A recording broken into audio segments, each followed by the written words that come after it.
Kadang, untuk menemukan sesuatu yang berharga, kita harus berani masuk ke tempat yang jarang disentuh orang. Hari ini, saya memutuskan masuk ke hutan, bukan untuk jalan-jalan, tapi untuk mencari sesuatu yang langka.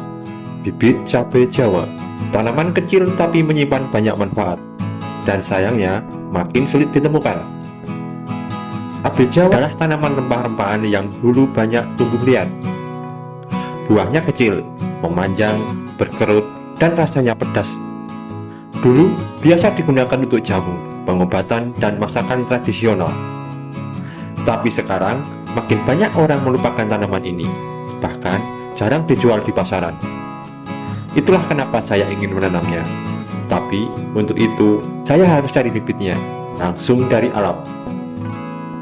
Pagi ini saya mulai masuk ke hutan wilayah Kemaras, Sidomulyo, Pengasih Kulon Progo, hutan warga yang jarang dijamah manusia. Disinilah tempat cabai Jawa tumbuh, di bawah pohon besar, di tanah agak lembab, terlindung dari sinar matahari langsung. Tantangannya, tanaman ini tidak mudah dikenali, harus teliti. Kadang kita kira itu cuma tanaman liar biasa. Saya mulai mencari tanda-tanda batang merambat, daun mirip lada, dan buah yang tumbuh menggantung, berwarna hijau atau merah tua. Beberapa kali salah tebak, tapi akhirnya saya menemukan sesuatu tanaman yang cukup meyakinkan. Daunnya khas, dan ada beberapa buah yang menggantung. Bentuknya kecil, keriput, dan saat dipegang, ya, ini dia, cabai Jawa. Saya nggak langsung mencabut tanaman asal-asalan.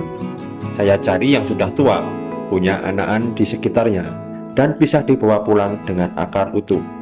Bibit ini yang nanti akan saya tanam. Banyak orang sekarang lebih pilih tanaman yang bisa dibeli langsung dari toko. Tapi kalau kita nggak melestarikan tanaman lokal seperti cabai Jawa, lama-lama bisa punah.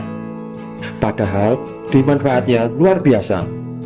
Obat masuk angin, menghangat tubuh, baik untuk pencernaan, bahkan dipercaya bisa meningkatkan vitalitas.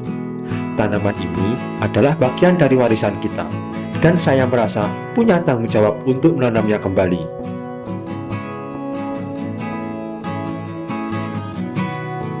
Sesampainya di rumah, saya langsung bersihkan batang cabai Jawa yang tadi saya ambil dari hutan. Kemudian, saya stek batangnya supaya bisa memperbanyak bibit tanpa harus menunggu dari biji. Caranya cukup sederhana. Potong batang yang sehat, buang daun-daunnya, lalu tancapkan ke media tanam yang lembab. Dengan cara ini, saya bisa menyiapkan lebih banyak tanaman cabai Jawa untuk ditanam di kebun kecil saya. Bertani ini bukan soal punya lahan luas, tapi soal kemauan buat belajar dan mencoba. Dari hutan sampai ke kebun, dari bibit sampai stek, semua bisa dimulai dari satu langkah kecil. Terima kasih sudah ikut perjalanan saya. Jangan lupa like, comment, and subscribe, biar kita terus semangat bertani bareng di edisi Tani Nekat berikutnya. Nekat, masuk hutan demi mencari bibit cabai Jawa langka.